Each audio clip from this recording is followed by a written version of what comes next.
Okay, there we go. There we go. We are live on YouTube. Thank you, Christy. Sorry to the public who was waiting for a few minutes there. We had some technical difficulties getting on. So thank you for being patient. Welcome to tonight's meeting. This is our regular meeting of council. It is being live streamed tonight electronically. And this is our March 1st meeting. This meeting is now open. And I'd like to ask everyone for a moment of silence, please.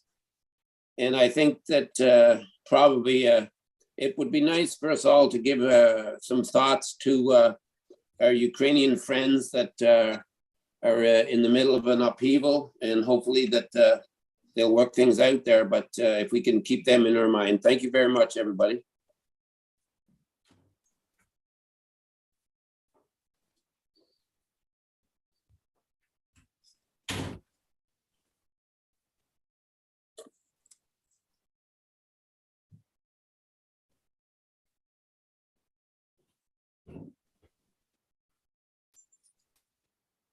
Thank you, everyone. Tonight, we have an addendum to our agenda, and we'll be dealing with that in a few minutes. But for now, I have a motion. I don't think we had any eight items moved forward, Christy, right? So we'll just pass them by. We have a motion, the agenda, but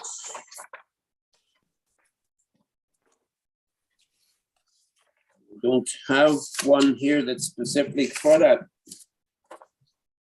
I have the addendum one here, Christy. And I don't seem to have the agenda one. So I think I could just ask for a mover and seconder then for the agenda to be adopted. Is that okay, Christy? Moved by Ian and seconded by Karen that the adoption of the agenda be approved. All in favor? And that's carried. Thank you.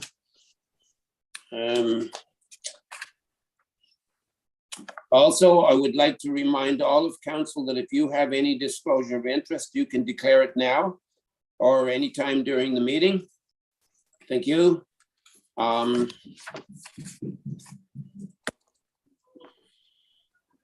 we have the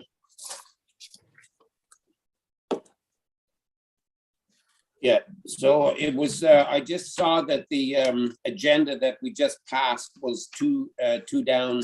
So we'll just pass by it, but it's been approved. Next, we have a motion. It was moved by Ian Straight and seconded by Klaus Vandermeer that the minutes of the regular meeting of council of February the 15th, 2022 and special meeting of council of February 25th, 2022 be approved as circulated. All in favor? Those minutes are carried. Thank you. Now I'll go to any business arising from either of those meetings. Okay, seeing none. Tonight we have no delegations, and we've got two reports of our municipal officers. And the first report is going to be given by our consultant planner for the development charges study. And that's Forbes Simon. And so Forbes, I see you're here, but not on the screen yet. So hi, Forbes, welcome back to another meeting of our development charges study. And I'm going to pass this part of the meeting over to you. Thank you for coming. Very good. It's a pleasure to be with you again, Reeve and Council. Christy, do you want me to share my screen or do you want to run the PowerPoint? I set it up so that you could run your PowerPoint. Great.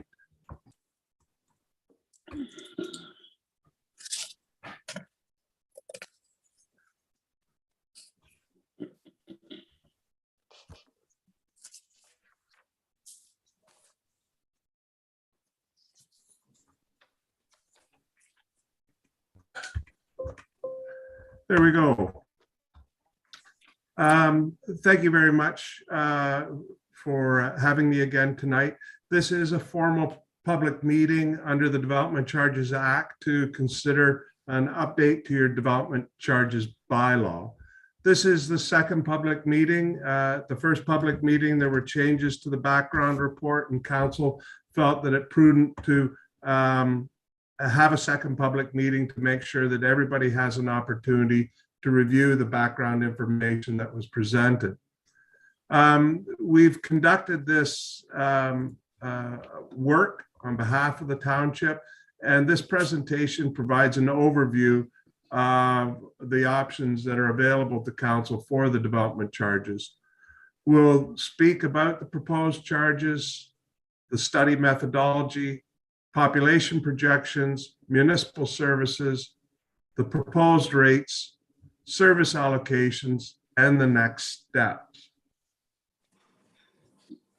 The key principles in the proposed development charge is that the development charge is meant to pay for increased capital costs incurred as a result of growth and increased need for services. The existing taxpayers should not pay for growth-related capital costs. But at the same time, new ratepayers should not be paying more than their fair share of capital costs related to growth. And the entire exercise is intended to address those two factors. The Act does require a background study. It's been presented, it's been posted, and the study is undertaken to determine the eligible development charges related to capital costs over the next 10-year period. The methodology that we used is a standard methodology. It's used to develop a fair development charge bylaw that conforms to the legislation and meets the needs of the township. The study approach, we first looked at growth forecasts, which have been challenging during COVID, and we've taken a look at average service levels. We've developed future projections for growth, and we've done development calculations based on the type of development, whether it's residential or commercial. The calculations focus on net growth related capital costs. They're in 2021 dollars.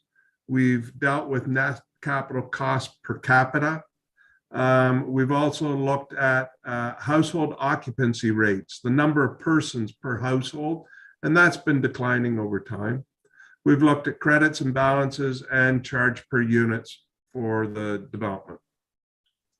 The township-wide services are in general government, in fire protection, in transportation, and in recreation.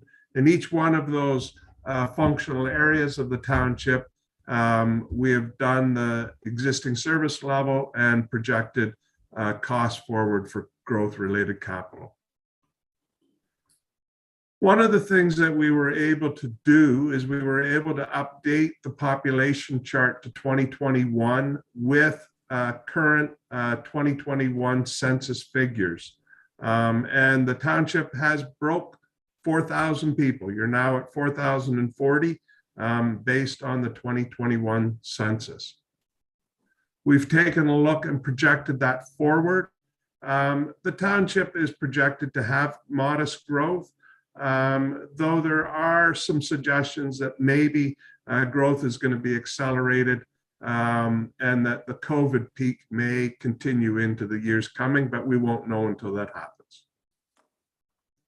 In terms of the development charges that are being proposed, this would apply to all new development in the municipality. For a single detached residential dwelling, we're looking at $47.25, and then the prices go down from there depending on whether it's an apartment unit or a mobile home. For commercial, industrial, institutional, the rate is set at $2.33 per square meter charge, or per square meter of growth development. In terms of the breakdown, 2% is into the general eligible. That's typically looking at official plan updates, zoning updates, and a new development charge study in 5 years. Fire protection is between 11 and 12%. Public works, roads are the main driver of your development charges, representing over 3/4 of the charge.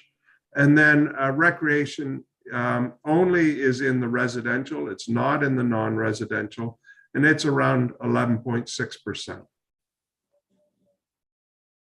This is the amount of money that would be attributed to each functional area as a result of the single detached development charge. And unfortunately, my total is wrong at the bottom. The total for that should be 4,725. I apologize for that. Again, compared to surrounding municipalities, they range from $3,800, $3,600 up over $6,000 for rural-based municipalities. At $4,700, you're going to be right in the middle of surrounding municipalities. You'll be less than the Carleton Place, or I mean less than Beckwith at $6,000.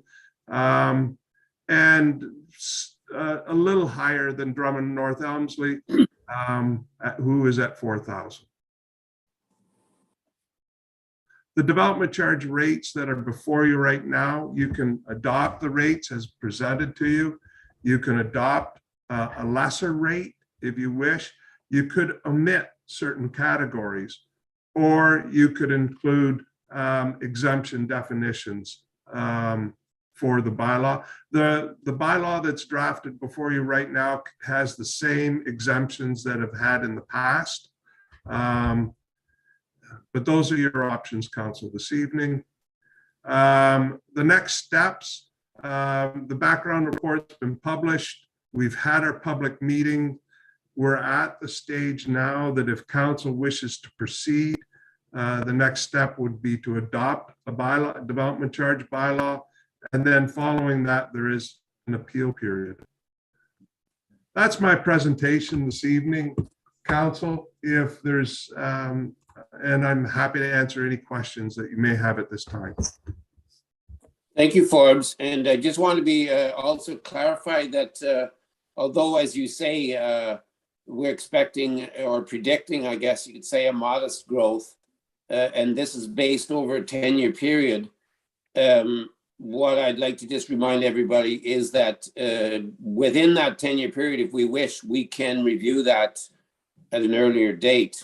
Yes, it's done every 5 years automatically. We project 10 years forward. It's reviewed every 5 years. But if you felt that you were under tremendous growth pressure, you could always open it up and revisit the projections, and that would change the rate.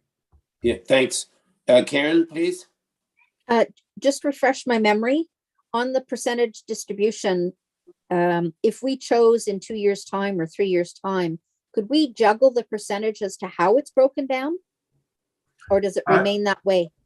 It remains that way during the life of the bylaw until there's a new study done up, Councillor. Thank you. Thank you then, Andrew. Sorry, Forbes. I don't see any further questions.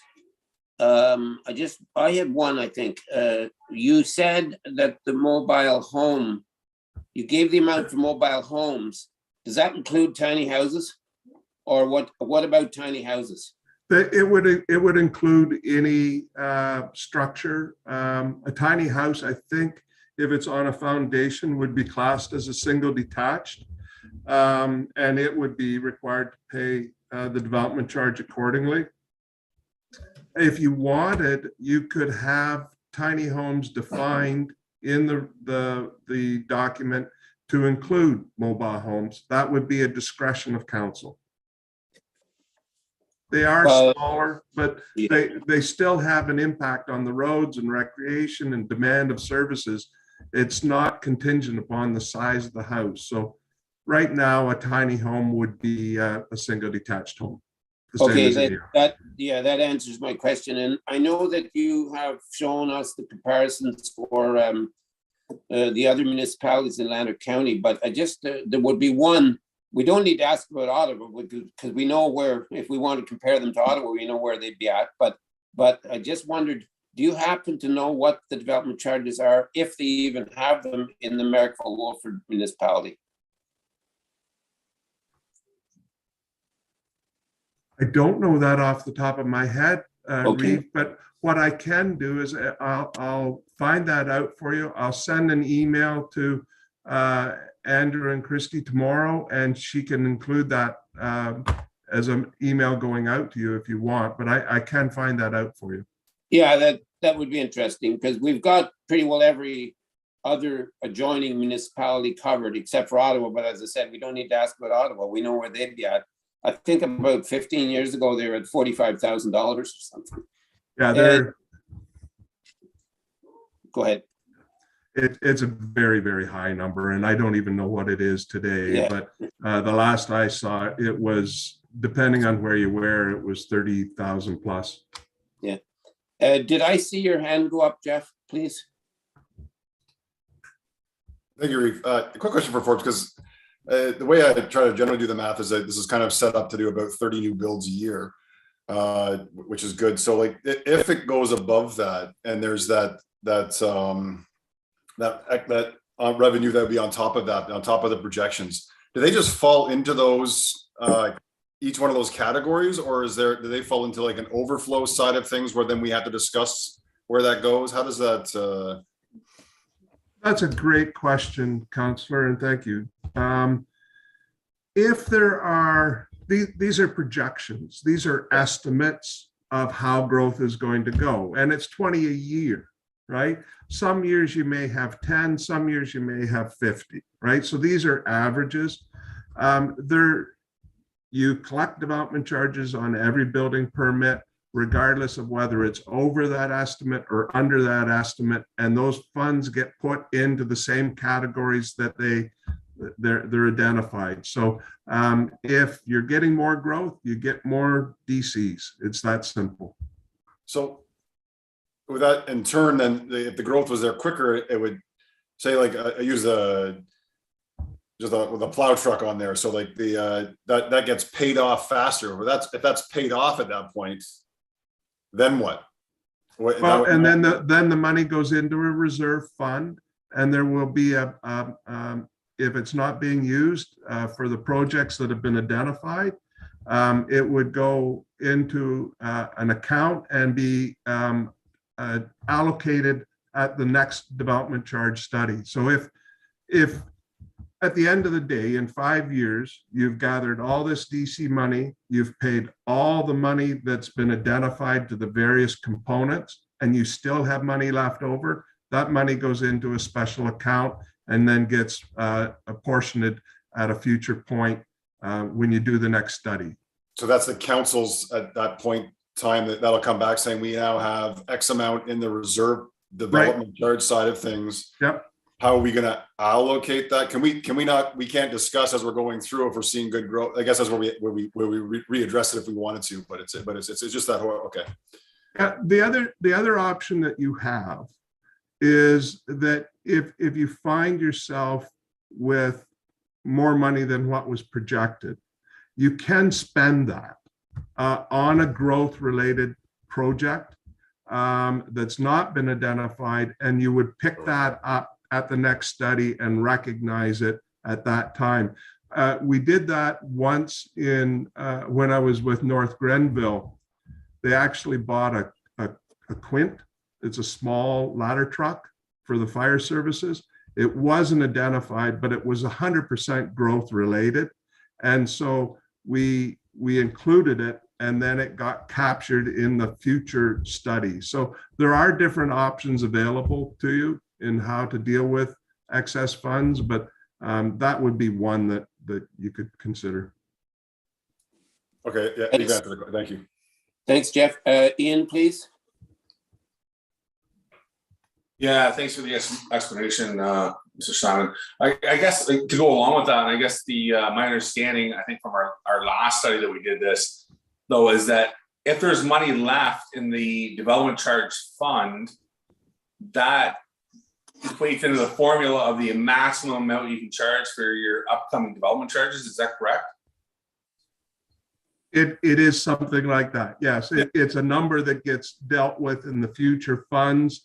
And if you're sitting there with $200,000 in a bank account, that $200,000 goes into the calculation of how much you can charge for the next one, right? Exactly. So if we don't use it, or we don't allocate this appropriately right now, we have that surplus of money just sitting there. It's going to go against us the next time we do our development charge study. Essentially, it may actually lower our development charge fee.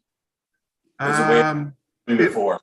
It might, but I think that if you're in a position where you're generating more development charges than what we're projecting, we're at a faster rate of growth, and there's going to be more demand for services in the future document. So I doubt it would go down, Councillor, but it will certainly modify it and reduce it slightly.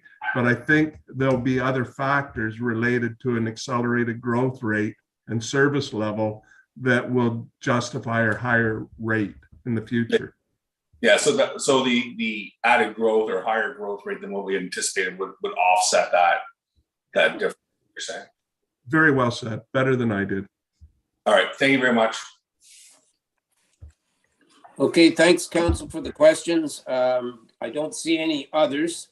And again, also, I want to thank you, Forbes, for answering all of our questions and continuing to give us, I guess I could say, concise and precise reports on the development charges. So this has been a really positive study, I think. And we really appreciate the work that you've done for us. My pleasure, Reeve. So we do have a motion then in front of us, and it was moved by Klaus Vandermeer and seconded by Jeff Carroll that the council receive the following report, Development Charges Study Public Meeting Report, and that the following be approved, that council will receive the information and comments related to the new DC charges, and that the council directs staff to prepare an enabling bylaw to pass the DC charges based on direction provided. All in favor? That is carried unanimously. Thank you. Thank you very much, Reeve. Reeve, the next item, would you like me to stay online for you while you discuss that, or do you need me for that one? Maybe I'll go to Andrew for that question. I would say if Forbes is available and has the time and isn't on his way to another meeting, then that would be beneficial. Not tonight. Yeah. Okay. And, sure. No, that would be very, very good. Thank you.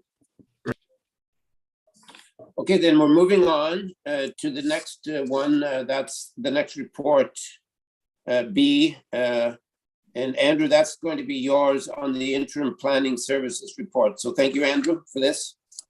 Thank you. Yes, so this report for council tonight is a report for action regarding interim planning services. And the recommendation is that council appoint JP2G as planner for the township immediately on a temporary basis. This is a report that is the report that you would have seen in January 2022 as well.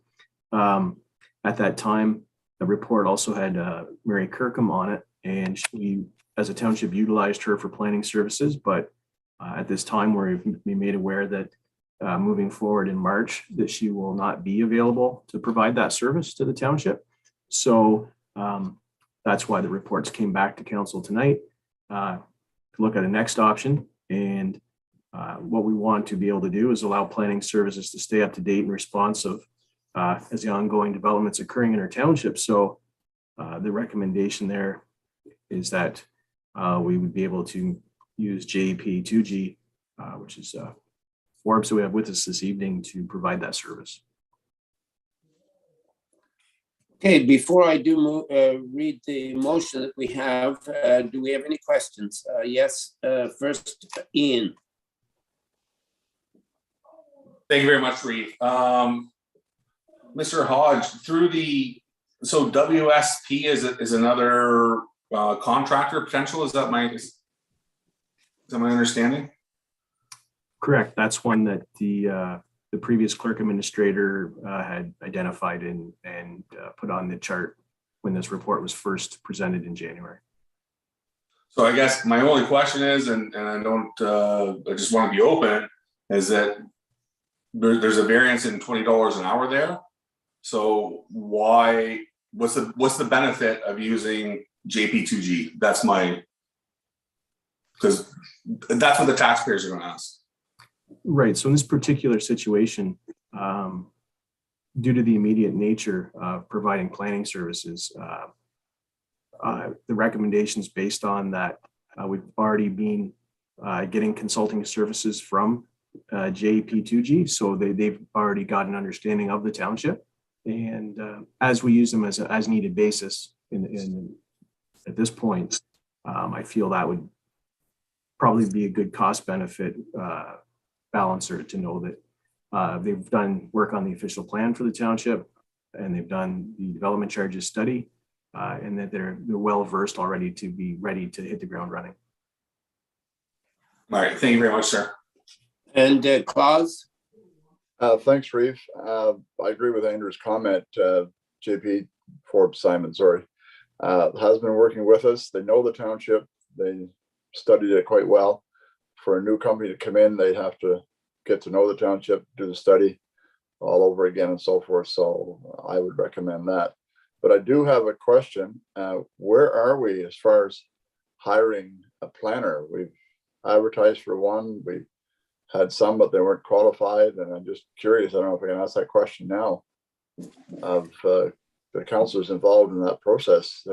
Is this come to a dead halt? What's happening? I think my opinion would be that we would have to hold off with that discussion right now. It's not on the agenda, but unless council wants to counter that, but or we come back with it at our next meeting. But you know, the motion that we've got on hand right now has to do with the interim planning services, not the permanent planning. I agree with you, Claus. We need to move on it, but I'm not sure that we should be discussing now. It's not on the agenda. So, and Andrew, I saw your hand up. Right. I guess just in regards to that, the second ad for a planner closed on February 23rd, and I'm just in the process of following up with our hiring committee with that. So there'll be more information to come. Okay, thank you. Not Yeah, thanks. Okay, any other questions? Jeff? This question, might be for Forbes too, seeing how we decided to keep him on this side of it, but if he's willing to answer. I'm wondering who would be the head lead? Is it Forbes directly that would be the lead on this, or it would be somebody else at JP2G? If you don't mind, Forbes. Reeve, Okay, if I may, through you, sir. Thank you, Jeff.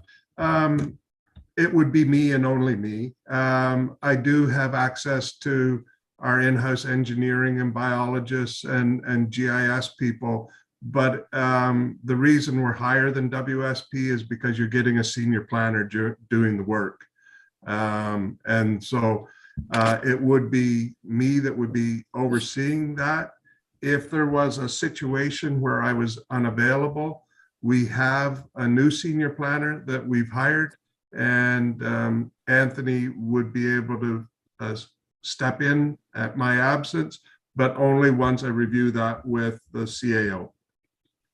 So you would be, and that's been the big part too as well. You are the main point of contact. You are the person. It is not a house of 5 different people that would be touching this files or different files. It's just no, it would be 100% me. Counselor. Perfect, thank you. That's a good question. And also I'll add to that, maybe also to you, Forbes, and that is that if this resolution passes, then are you available to start immediately? Well, it does say immediately, so I guess I can be upfront and ask, is immediate? Okay. Thank Andrew you. and I spoke of this earlier, and I'm available to assist immediately. Yeah, that's on the ground and running, as they say. Okay, then, thank you. I don't see any other hands, so we do have a motion. It was moved by Jeff Carroll and seconded by Karen Jennings that the council receive the interim planning services report and that the following be approved. The council appoint JP2G as planner for the township immediately on a temporary basis. All in favor? And that is carried unanimously. Thank you. And thank you, Forbes, for continuing to help us. Well, thank you very much, Reeve, for the confidence in having our services, and I look forward to continuing to work with you. Have a good night, Council. Yeah, thanks, Forbes. And also, Andrew, thanks for this report. The next, yes, by then, Forbes. The next report is the reports of the committees. And I guess before I go any further, I did kind of mess up because I didn't see this, the resolution that I have was kind of buried behind a couple and I missed it, and I'm going to read it now, if that's okay with council. I did mention it, but I have the resolution in front of me. That's for that was for the addendum there. And that was moved by Jeff Carroll and seconded by Karen Jennings, that council accept the following addendum. That was the addendum to the agenda. And that was just so that we could have a report on the hiring of a consultant for the acting clerk administrator. So we will be talking about that, but I'll ask if everybody's in favor of this addendum to the agenda. All in favor? Okay, that's carried. Thank you. And the next one is going to be the reports of the committees. And well, I guess the next one will be yours then, Andrew, right? We're looking at like the addendum report itself, or are we looking at something else? The sector now. First of all, I'll just go to the committee of the whole, the reports of the committee of the whole first.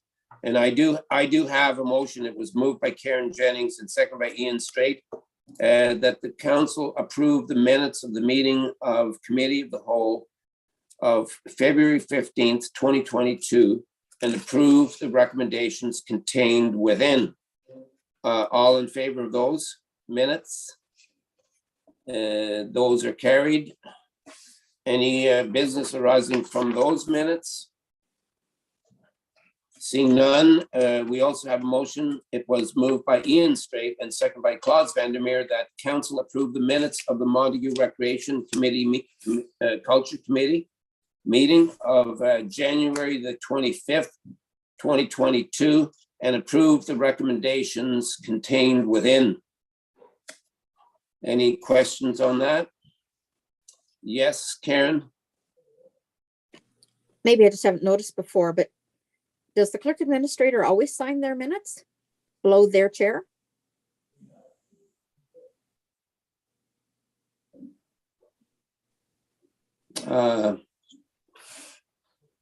Who has the answer for that? Christy? I've noticed it on the previous minutes. Like when Jasmine was doing them. Yes, Karen? But that was when she was basically the secretary, where now that's not been the case. So just wondering. I guess We can maybe, clerk look into it. The clerk Yeah. administrator isn't there at the meetings. So I'm just Mm. wondering why they would be signing off on them. That's all. Maybe because they're approving it, fine, like what's being presented to council. well, Again, we can Karen, look into it, so. Okay.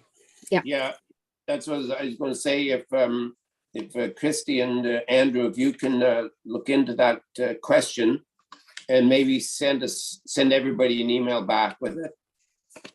Certainly, yeah, That'd be good. we'll double check that. Yeah, Thank you. thanks. Thanks, Karen. Any other questions for this one? All in favor of these minutes then? That's carried, thank you. Now, I'm going to go back to this one, Andrew. I have this one, I'll read it. That the council received the following report. That's the hiring of the consultant. And that the following be approved, that council direct staff to procure the services of Cynthia Moyle as a consultant for the township immediately on a temporary basis as assigned at the discretion of the acting clerk administrator to a maximum of $4,500 in cost until the position of clerk administrator is filled. And believe that everybody had received that report from you, Andrew, today, I guess. So that's the addendum that we put onto the agenda. And you have given us a report. Do you want to speak to this first, Andrew? I think the report is fairly short and self-explanatory. Basically, I would say, as we know, our clerk administrator finished up January 31st, 2022. So the recommendation here would allow us to have a resource available as needed to be in place in the short term. So. Yeah, thank you. And thanks for this. It's short, but very, very concise. So, and it's exactly what I think that we needed or we're looking for. But does council have any questions before we call the vote? Okay, then all in favor of this? And that is carried. Thank you.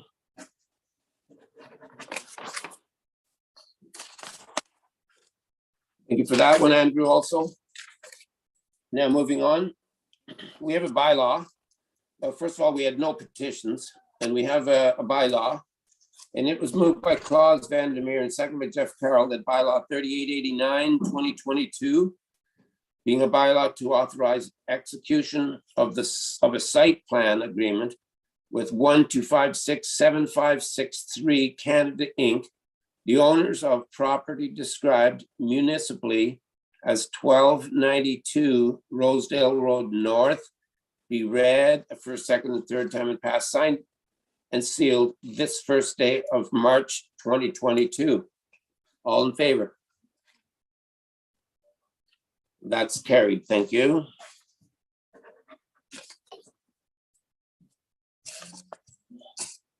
We have no motions tonight and no notice of motions. The correspondence, we've got two action items here.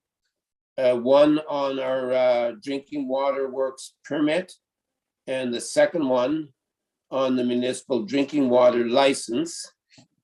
And they've been sent to us on the agenda as a yearly thing that we have to do. But I'll open it up if there's any questions from anyone. Yes, Karen? This basically is the same report that was brought to us before. It's just now coming again. Because we had this one. Mm-hmm. Yeah, go ahead. I'm not sure if it was at just committee of whole that this was brought to us, but we did have the drinking water information brought to us before, so I'm just checking.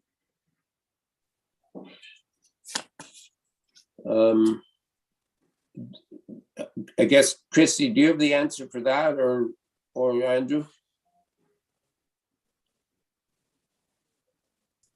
I'm actually just checking back on the previous agenda. just to see if it was on council or perhaps on committee of the whole. We just haven't wanted to, let me check that right now. Yeah, thanks.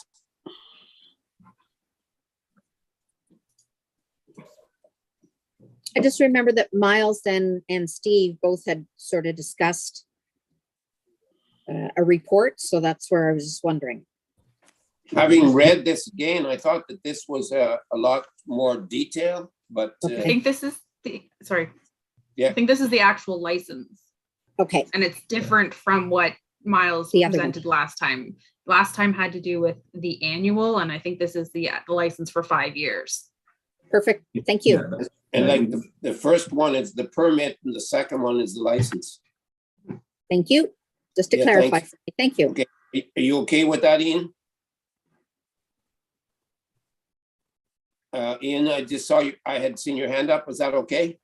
Yeah, I was just looking for clarification. Just want to make sure that that's what it is, because there were some outstanding issues from the first report that came to us that had to be addressed.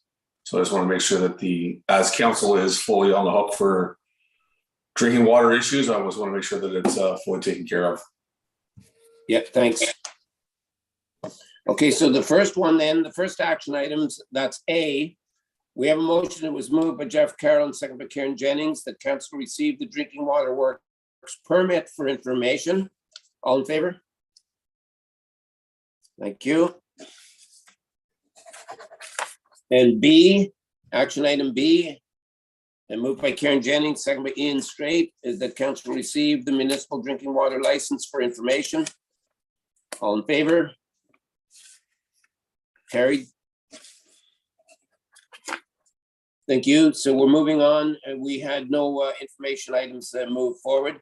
Oh, I guess, yeah, sorry, D. The Montague Recreation Committee, Culture Committee, information nights. Anyone want to speak to that? I know there was quite a good discussion at the committee meeting regarding this, and I knew it was coming to council, but Jeff, do you want to speak to that, please? Yeah, I can. Yeah. Just the committee's trying to figure out the sort of the info nights, I guess they would like to try to do. Obviously, they were thinking about starting them in January and February, but we all know what happened there. So they're looking at April as maybe to start with. Like the big one is to try to get one's for building in April, one's for fire in May, and one's the neighborhood safety where we can maybe approach our police services board for June. But I think their big question is, if we can all read that in the bottom, is the direction from council as far as do we want to see if staff can discuss their availability of doing that and supporting that, or is it that someone from the rec committee needs to contact the staff in order to set that up? So I guess that's maybe the discussion point to say is are we asking staff, are they to show availability for that, or do we need the rep committee to reach out for them? Thank you. And I think, as I recall, council was also, committee was also discussing about like who is going to be responsible for getting the speakers and so on. I'm not sure that that's been settled, but I think I would assume that one of the bigger jobs in preparing for those information nights would be the responsibility of making sure that everything was in place for the speakers. So who is responsible? I think that's one of the committee's questions. Who's going to be responsible for that? So anyways, that's what one of the questions we should maybe answer under this, with this resolution and this issue. But I've seen a couple of hands here. Ian first, and then Claus. Yeah, thank you, Reeve, and Councillor Carroll. I do believe we're right on the same track there as far as who's going to do this. And I guess I said it at the meeting, I'll say it again tonight. The Recreation Committee has to stand on their own a little bit. And I think that there's some adequate people that are on there that are more than capable of sending a letter or contacting the people that we're talking about asking here. So Mr. Hunter, our fire chief, and somebody from the OPP unit to come and talk to people at the info sessions for the MRCC. And that's my opinion. I think that staff are very busy and doing what it is on a day-to-day basis, and getting into the intricacies of what these people may or may not need to put their presentation on could probably get a little bit time consuming, possibly. And I think that if each person, if one person or three designates from the committee were to take it on, I think that it should be able to go on quite fine, in my opinion. Okay, thanks, Ian. Claus? Thanks, Reeve. Question to Councillor Carroll. So the events that was planned in March, they've been canceled? Sorry, Claus. I think because that one's already been settled up, right? With yourself, with what you're doing. That Val has reached out to you, correct? Along with the City Saturday that Val's doing a great job at organizing too as well. So yeah, I guess they weren't on the list for the fact that that's already been settled. Oh, okay. Yeah. So that's yeah. So you're not being passed over at all. No, not at all. When I read the notice there, and I thought, okay, what's going on? So I'm still good to go. Thanks. Yeah, no. That's why I said January, February we didn't happen, and that we're working at April because March is settled. Yeah, that's all good though. Sorry, if I can. Yeah, go ahead. Yes. That's all right. Thanks. Yeah. I have my next comment. So I guess. Okay, I'll let, because we've got two of the representatives here on the committee, and you can take this back to your next meeting, but do recall you had a discussion, it came up that one of the possible information nights could be the safety on trails. And I think I did kind of offer to talk to a couple people at the county level to see if we could get a speaker from them. So I did that, and I did talk to the chair of trails, and it was suggested to me that the best, and I totally 100% agree. So I'll just pass the message on to the Recreation Committee and you can deal with it. But the suggestion to me, which I thought was great, was to be able to get the OPP group who does the safety on the trails. That's SAVE, S-A-V-E, the SAVE group. And I know that they do a lot of speaking in public and on safety of the trails. So if somebody from, if it's going to be the committee that's going to look after this, then if the committee is looking at getting someone to speak about safety on trails, to get a hold of the OPP SAVE, that would be great. Back to you, Ian, please. Yeah, and I think that you kind of summed it up really great, Reeve Dobson, is the fact that you've reached out yourself. You've taken the initiative to go ahead and reach out to the OPP and come up with some great ideas. And now you can either hand it off or continue to run with it or whatever it might be at the end of the day. And I think that that's a big part of what the committee is. And I think that I just don't want to be pushing stuff down on the staff that's from the Recreation Committee. That's not what it's for. That's not what staff are for either. They have their other day-to-day. They have their other day-to-day business that needs to happen. And I don't think the idea of getting the Recreation Committee together was to push it down to the staff to have them do the legwork or a lot of the stuff that's behind the scenes. I think that's what part of the committee is about. Yeah, thanks, Ian. And back to you, Karen, please. So the second component of it says that authorization payment, if any, and then about supplying light snacks, coffee, tea, that sort of thing. So council gives authorization as well, that if they contact somebody and they say that there's a fee for them to attend, is council saying that that's fine? Are they setting an up limit? And are they saying that they can supply light snacks by purchasing coffee, tea, and some snacks for evenings? Yeah, that's what this is for us to talk about, discuss and decide. Thanks for the question. Yes, Jeff? Yeah, so I mean, I think that's the whole thing where I think we're kind of moving towards where the rec committee, we agree that the rec committee can reach out and speak to these people. Some of that reaching out will be to staff though. So like in the first case, phoning our building inspector and having a discussion with that person to say how they can support that. And then also maybe that person our building inspector might also say, here's another person too as well that might be very handy to bring into the picture or to help us out with. And if we have one of our staff there that's the support, I mean, obviously it's a Montague part of things. We should be paying their salary for being there.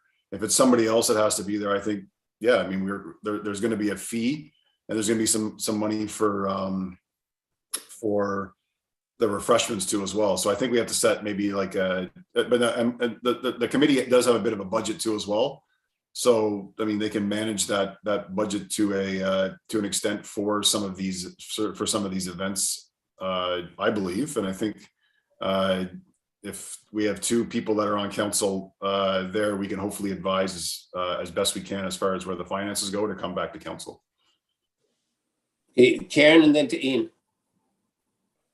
Yeah, just trying to get the clarification so that they don't get in a time crunch of trying to do a meeting and needing confirmation about spending some money before, because that's it. It was like, we had this discussion in the past about they were given budget money, but then no, they had to come back and get approval for spending all of it.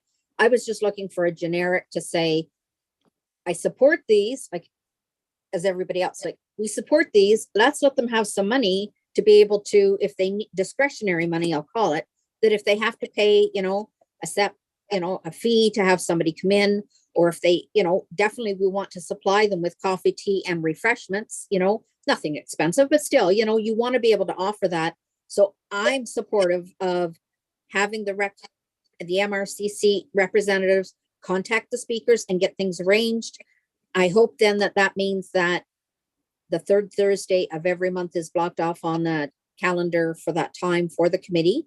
And that then in turn, they have the authorization to get the refreshments for each of these speakers. That's all. I don't want to keep roadblocking every move they try to make to have to keep coming back. I'm trying to make a smooth process. Great, Love Karen, it. thanks. Ian? I agree with what Councillor Jennings said and Councillor Carroll as well in regards to that. So I think that the idea is that MRCC can go ahead and make the initial contact with these people, get everything all set up. And let's put a upset limit of like $200 or $250 per meeting. Is that a reasonable amount for them to be able to spend if they have to pay for a speaker and to get some snacks? Or is that too high?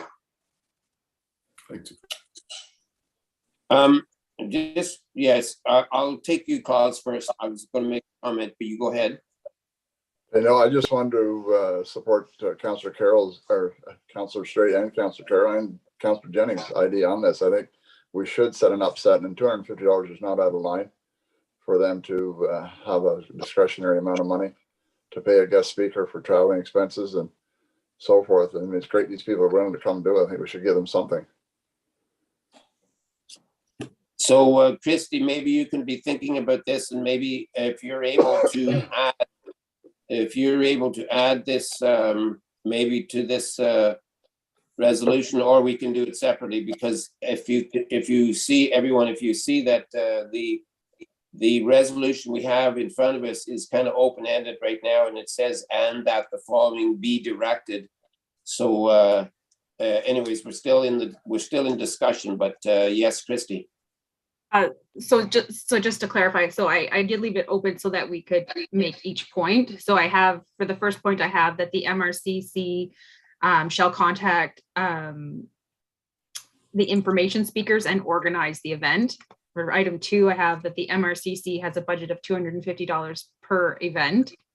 And then you said the third one would tie into the second one, or is that an additional, is it? No. Like the $250 would be for the speaker, event, and refreshments? I think what we're saying, I think what council is saying is that the council would approve $250 per information night, which would cover the expenses and speaker. So, and this comes out of a council finances as opposed to committee. Am I correct there, everybody? Yep. I think that's what we're looking for, Christie. So to confirm, this is not coming out of the recreation budget, like the recreation committee budget? No. It's not, it should. I- but it's not. Okay. I just want clarification for the resolution. Yeah, because anyways, that's what it's a bit of a change, I think, in the direction that we've been kind of going in, because as everybody knows, we did approve a few months ago, I thought it was $5,000 for the expenses, for the committee. And now, as your question is, Christie, are we now saying then that specifically for the information nights, that cost is going to be incurred by council as opposed to coming out of the $5,000? So we need this clarification. I did see somebody's hand. I think it was yours, Karen. I wasn't saying take it out of councils, but I mean, we haven't truly set a budget for 2022, but in the 2021 budget, we did have, I believe, $5,000 for recreation. So if that's what we're still operating on, that I'm saying we give them the ability to spend up to 250 on the meeting, each information night, without having to keep coming back to council. And I mean, if throughout the year, there's events that go on that the budget gets tight, I think that they can put a request into council for reconsideration and we address it at that point.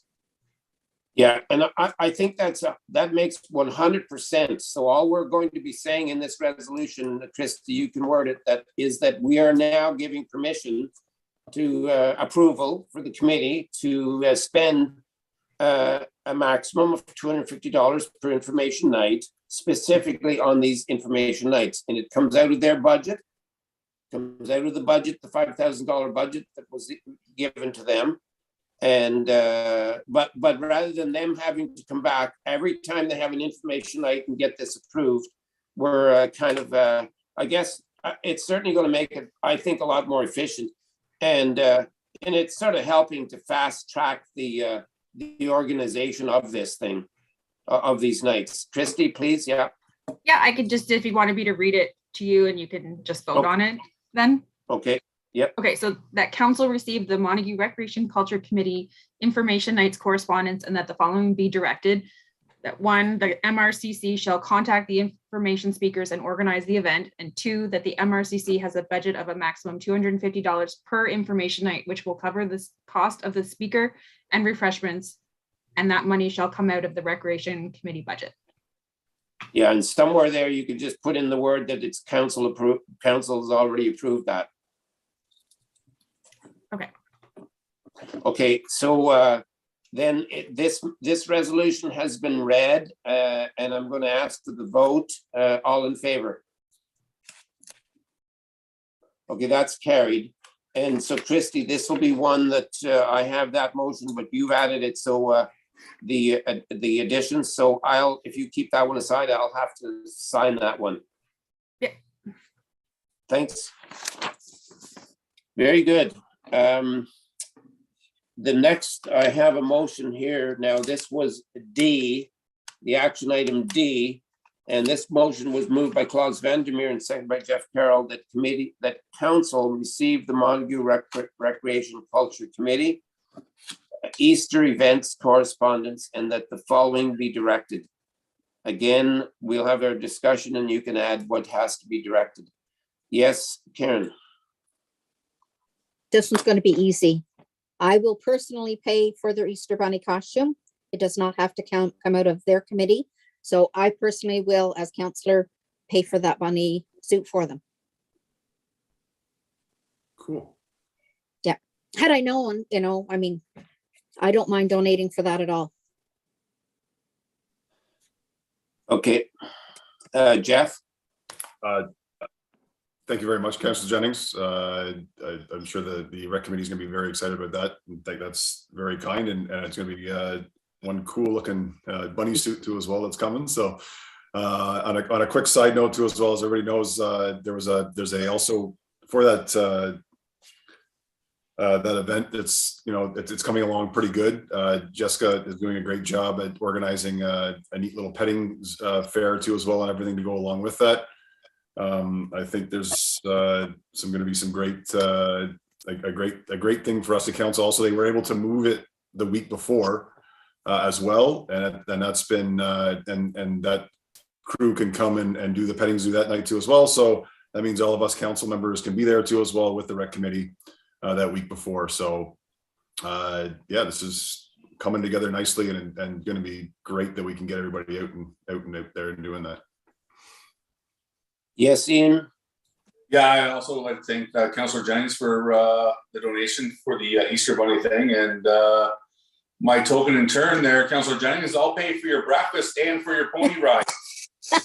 No, that's not, poor pony. No, it's like, So we'll make sure we have the cameras out for that event. yeah. Do we have a step ladder? So again, I guess I'll express my gratitude also to you, Karen, for doing this. But I do want to be open to everybody and make sure, just want to make sure that we as council, as individual councillors, are able to do this. Correct. And the reason I'm asking is because I do remember many years ago where something similar came up, where you had a council member donating something to the municipality. And I can't remember if it was frowned on or whether it was totally condemned or totally fine. I'm just throwing that out to make sure that we're all covered and everything is kosher.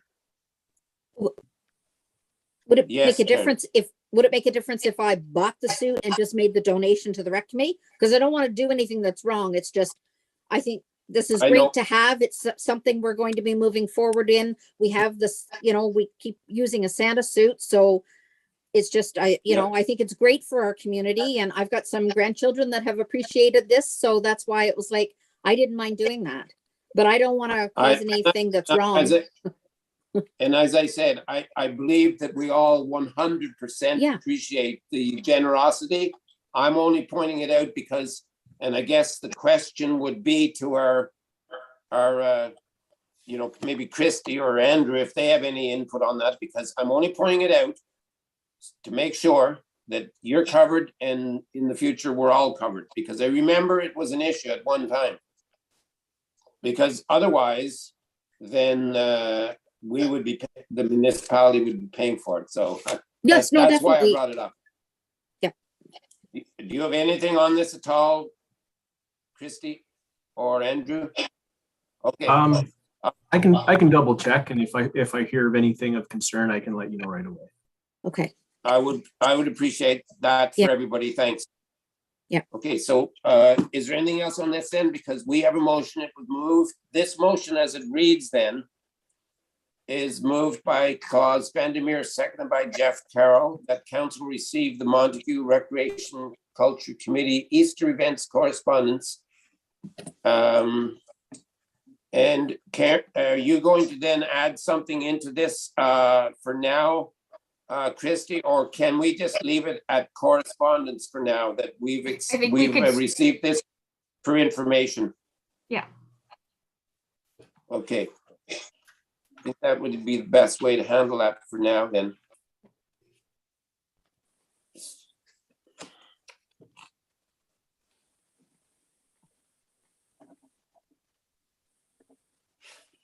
Okay, all in favor then? And that's carried, thanks.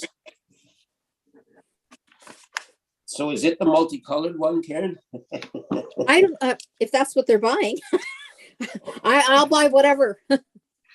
It's very cute. I heard it was gold plated, and I thought Oh. maybe it was hovering on the $5,000 mark, but I'm not sure. Oh,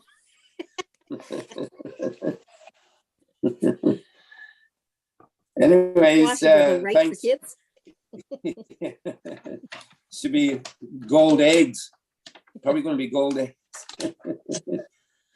Okay, so then we have no information items moved forward, and no unfinished business and other business. So before we adjourn, I'm going to ask you, Christy or Andrew, if there's any questions. But Andrew, I see your hand up. What did we forget?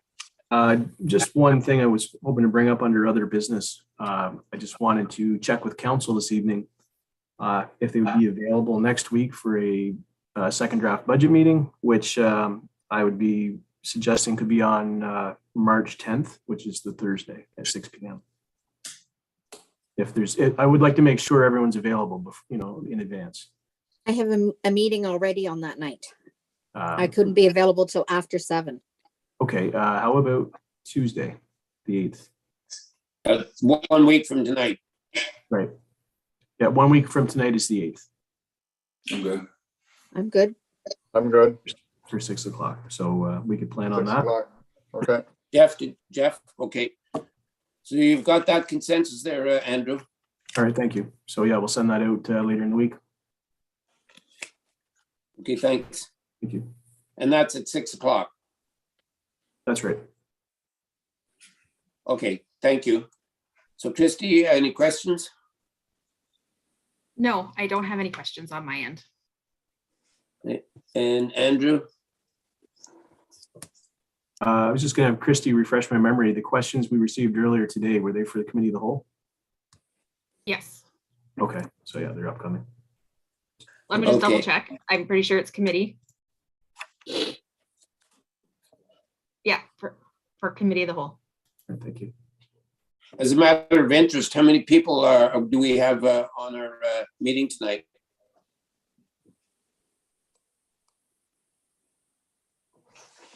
Let me just scroll down here. Right now, 4 people are watching. I see, thanks. Okay, so then we have a motion that was moved by Jeff Carroll and seconded by Karen Jennings, that bylaw 3890, 2022, being a bylaw to confirm the proceedings of council at its regular meeting held on March the 1st, 2022, be read a first, second, and third time and passed, signed and sealed this first day of March 2022. All in favor? Okay, carried. And moved by Karen Jennings, second by Ian Straight, that this meeting do now adjourn at 7:17 p.m. until March the 15th, 2022 at 6 p.m. or until the call of the Reeve, subject to need. All in favor? Thank you. Okay, so we're just going to take a little break. We'll take a 2-minute break so that we can change over all our paperwork.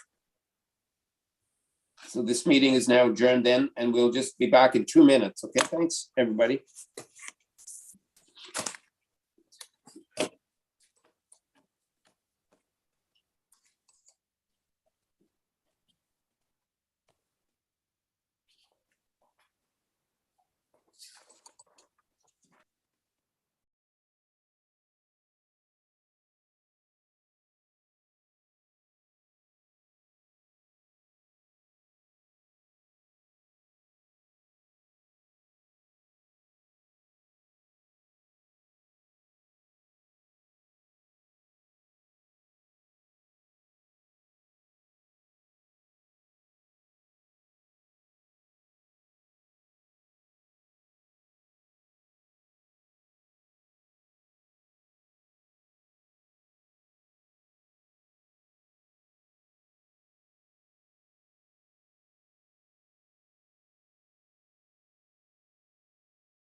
So Ian, I see that you're with us, but not on the screen yet.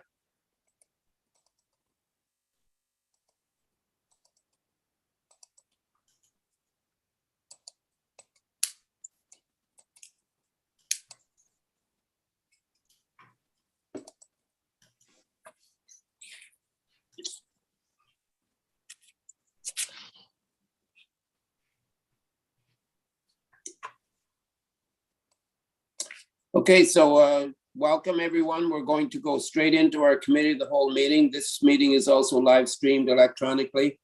It's the March 1st committee of the whole meeting. So this meeting is now open. I do have a motion here. It was moved by Ian Straight and seconded by Klaus Vandermeer that the committee of the whole agenda dated March the 1st, 2022 be approved. All in favor? Carried. Thank you. And I would also like to remind all of council that if you do have any disclosure of interest, you can declare it now or anytime during the meeting. We have no delegations tonight. We're going to go straight into our report of the municipal officers. And the first one is going to be yours, Steve. Thank you very much for being with us again. And this report is on the existing waste stickers and external tag purchase points. So over to you. I'll turn this meeting over to you now, Stephen. Thanks. Thanks, Reed. So tonight there's a report for action. Staff's very close to having the waste bylaw updated. I'm just looking for a direction on a few more points that is pretty key in this bylaw. The first kind of broken this report down into two different scenarios. So the first one's pertaining to the existing fluorescent orange tags. Looking around the county and nearby places, there's places that have updated their tagging system.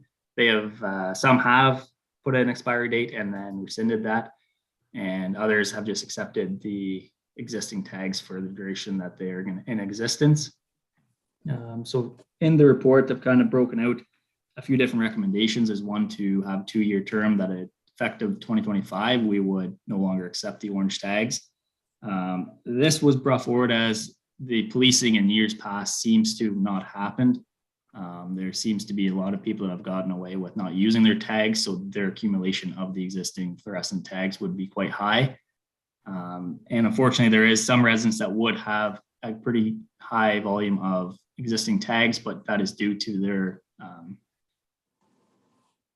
great job trying to divert waste, and they would deserve to keep these tags. But unfortunately, it's very hard to decipher who rightfully or wrongfully still has an abundance of orange tags in their inventory. So that's why staff has recommended the recommendation below. I'll cover the next kind of point is on the purchase points. So currently our tags are only sold at the municipal office or picked up by residents of the municipal office. As noted in the report, there's 5 different scenarios of different municipalities in the surrounding area, how they utilize purchase points. Staff will be looking up into our northwest quadrant, which would be close to Smith Falls, having purchase point there, and possibly one closer in the south to Merrickville for residents in the Birchall area. Just looking for more service for the residents and a little more convenience for residents to be able to get tags. It should be noted that there should be a reduction in the amount of need for these tags. Residents probably will not need to get them very often, but it would just be nice to have this available when they're picking up groceries or just out and about in the town. So that is why there has been the recommendations below, and staff would bring back further direction on our discussion on what options we'd be able to get from local suppliers. Thanks, Steve. Questions? I see no questions. So I do have a motion here. It was moved by Klaus Vandermeer and seconded by Jeff Carroll, that the committee of the whole receive the following report: the existing waste stickers and external tag purchase points, and that the following be recommended to council, that council adopt the recommended options for the existing orange waste tags and additional potential purchase points for tags. All in favor? Opposed? That's carried. Okay, thank you, Stephen. And the next, I guess, yeah, the next one then is going to be on the Montague assessment and feasibility study. And Andrew, that's yours.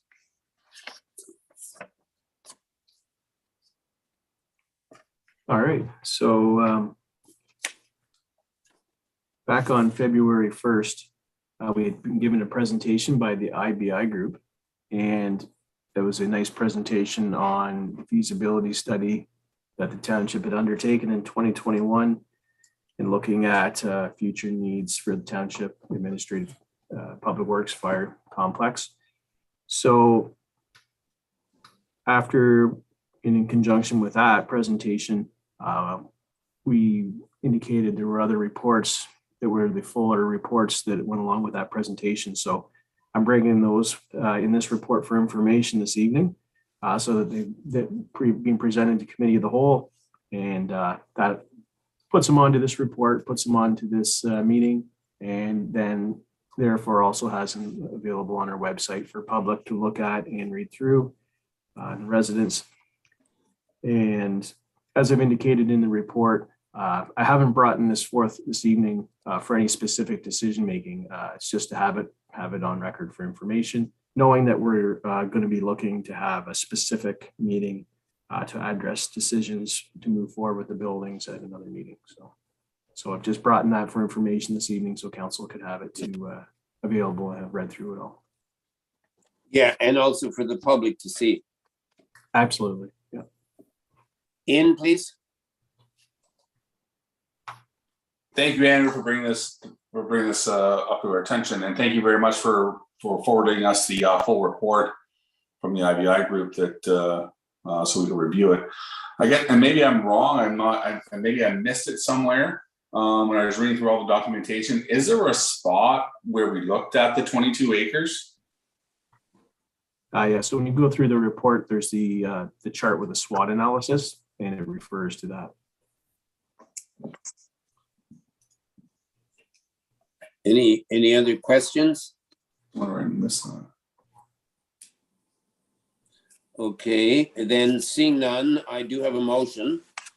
It was moved by Jeff Carroll and seconded by Karen Jennings that the committee of the whole receive the Montague assessment and feasibility study report, and that the following be recommended to council, that council receive this report for information. All in favor? That's carried. Thank you, Andrew. The next one is also yours, Andrew, on the joint hydro G RFP. Yes, so thank you. So for this report that I've brought in this evening for action, what I'm asking as a recommendation is the council direct staff to provide confirmation of interest to participate in a joint RFP with Lanark County for hydrogeological review services. Back in our February 1st meeting as well, we had gotten information from the RVCA and from our rep, and we on that conservation authority, and we were aware that they won't be doing hydrogeological review services there. So Lanark County's reached out to the township and requested that we would confirm interest in participating in that joint RFP for those services. So I had made council aware of this in the email, but then in the meantime, we've also decided that it's a good timing to have this on our meeting so we can have it here in the report to get direction from council. And prior to the RFP being awarded, it would also come back to a council meeting for decisions. So at this time, there's no financial implications, and it would give me direction to let the county know that we'd like to participate in that. And it would give a good, consistent county-wide ability to look at those services if they get participation. So that's why I've made that recommendation. Okay, thanks, Andrew.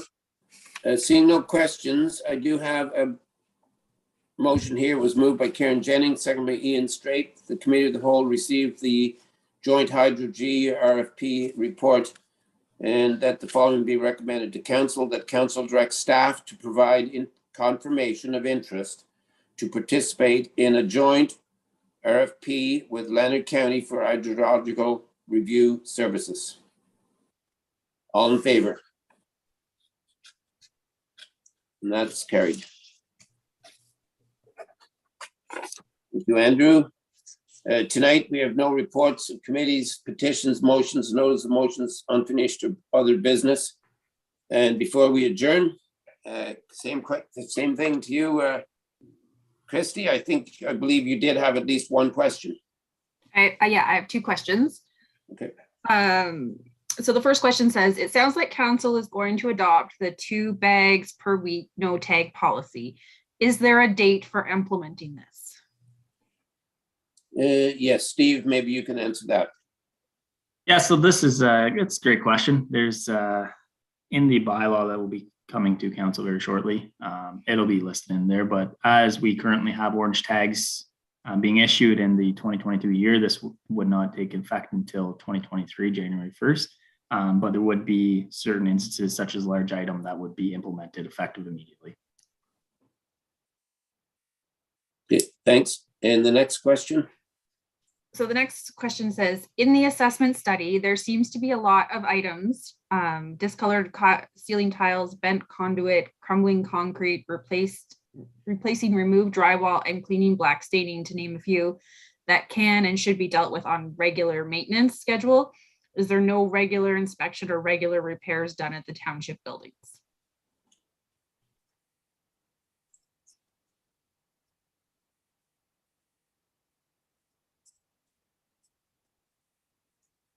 So I guess I'm not sure that there's any regular ones. There's certainly some done, but I'm not sure they're regular or not.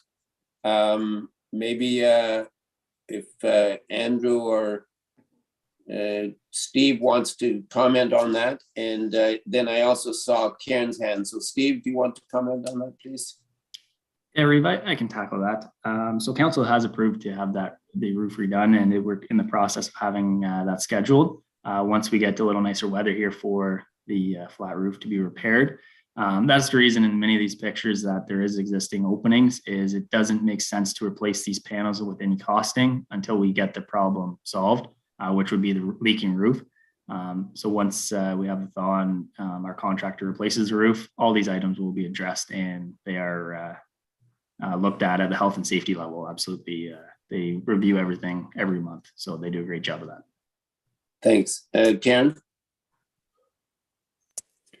I was just going to comment with reference to like regular repairs and stuff. I mean, I think we're moving forward in getting things done, that there's going to be schedules put into place and things with our current staff, that's what they're looking at. So although maybe it hasn't been as regular in the past, it's certainly something that's been front and center for this council moving forward. So that's all we can say, is that we're working on it and moving forward, and that's our intent.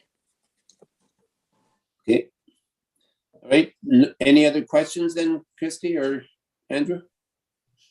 There was a comment to the questions. It's a kind of a nice comment, so I thought you might want to hear it. It just said, and just a comment, this resident said, I do like the plans for the upgrading of the existing site, especially combining public works and the fire department building. So it just shows that the residents read the whole report as well. So I just thought that was a nice comment.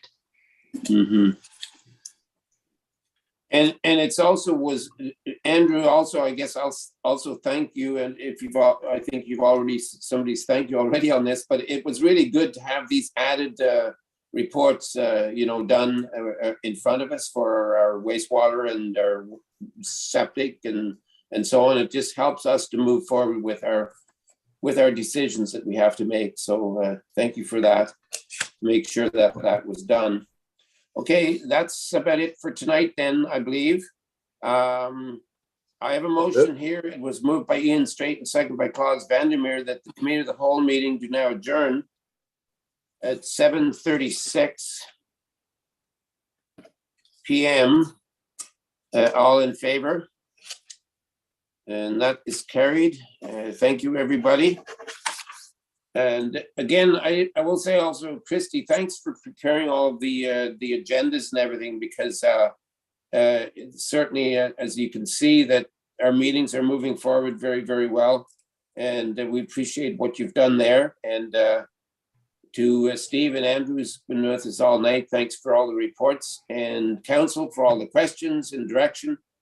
And for the public that's been listening and any questions, thanks also. So the meeting is now adjourned, and